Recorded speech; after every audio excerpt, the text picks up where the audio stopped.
before being transformed into a straight neck. Among those who have a flat neck, there are people who have trouble contracting this muscle. It must be raised with the power of the thoracic erect muscle. Today, for the day-to-day prevention, let's learn about the exercises to stabilize the neck. Where is the thoracic erect muscle? The thoracic spine is on our back. You should be able to use the erect muscles on the top. You know a lot about erect muscles. The erect muscle that goes up from the waist to our neck is the erect muscle. There is a lot of concentration in the lumbar spine. There are also very important thoracic erector muscles on the thoracic spine side. Among them, you should be able to use the upper thoracic erect muscle. I gave you an explanation last time. I said the muscles of the neck are weak, so the upper trapezius are lumpy. What kind of muscle should play a role? The upper thoracic erect muscle should play this role. Most of the time, before it was transformed into a straight neck, it is very difficult for those with a straight neck to use the upper thoracic erect muscle. You know the cat's posture. It's called our four-legged posture. But this posture, the upper thoracic erect muscle that weighs on the head and suboccipitalis should be able to withstand because it can hold up. Sometimes the weight on the head just falls down. You can't lift it. You can think that the upper thoracic erecting muscles hardly play a role. Then you just need to activate this muscle. Some people don't use this muscle well. Think of it as lifting my head weight to upper thoracic erector. The rotation of the head while continuing to contract. And you have to flex or extend your joint. It's not that I'm just moving so that the upper thoracic erect muscle can be held in contracted state. It has to be rotated, flexed, and extended in a constant state of tension. Otherwise, you can't use this muscle. It doesn't make sense if you just move. If you think of it as a dip muscle can. This muscle movement is very precise. You can use it in slow motion. When generating fast and strong, the power of these muscles, I can't do it right. You can't do it right. So you have to move slowly and finally.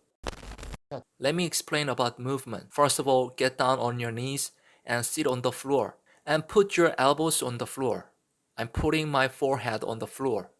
This is the ready position. Raise your butt slightly. When the head is raised, my back head and tailbone. When the head is raised, your back head and tailbone. You are pulling your head up so that is parallel to the floor. It is lifted with the upper thoracic erect muscle. The muscle that lifts the head is the muscle behind the neck. It is the upper thoracic erector muscle. Of my head with the power of these muscles. It's lifting the weight. At first, listen like this. Then hold for 5 to 10 seconds and put your head down again. Use the upper thoracic erect muscle again. And you have to understand with your body how to lower and contract the muscles. At first, you repeat this action a lot. You should be able to feel that these muscles are being used. For the time being, you will be doing this.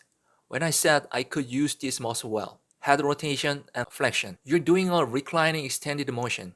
It works better if you do it. But in the state that this upper thoracic erect muscle is not contracted. If you can't use the upper thoracic erect muscle, your head will drop like this. Then you are not using this muscle. Then it makes no sense. And you use this muscle, your head rotates finely and slowly.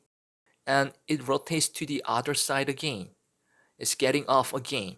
You lower your head and raise your head with the erect muscle. Slowly when rotating to the left or right again. You have to move slowly and finally. Your head should not sway sideways. You can go back and forth. There is no change in the position of the head when it is fixed. In that state, I rotate sideways around your spine. You rotate sideways around your spine. Come back slowly. Rotate to the other side again, coming back. Forward flexion, new continuation upper thoracic spine. You must proceed with the erect muscle being used. Put your forehead on the floor again, resting and then pulling it up again. You can repeat it. In this way, this movement is performed to 10 to 20 times. Try first, but most of the people don't do it well at first. This movement requires a lot of practice. This exercise is a very safe one. This muscle itself is very much reduced in the straight neck. You have to do this exercise. The upper thoracic muscles and various muscles in front of and back sides of the neck are clustered. The muscles have to play a role in supporting the weight of your head. It will prevent a straight neck from getting worse anymore. It acts as a barrier.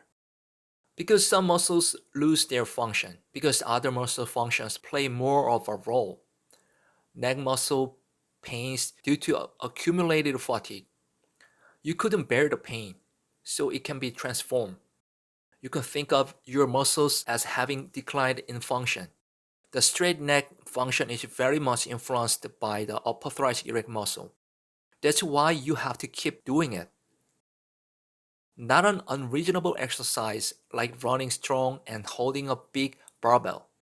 If you do a lot of adductor muscle exercises slowly and elaborately, you can do as much as you can. You can do 50 or 200. But it's hard at first to do that. So do slowly. At first, you will practice the lifting and holding the head. Try rotating your head.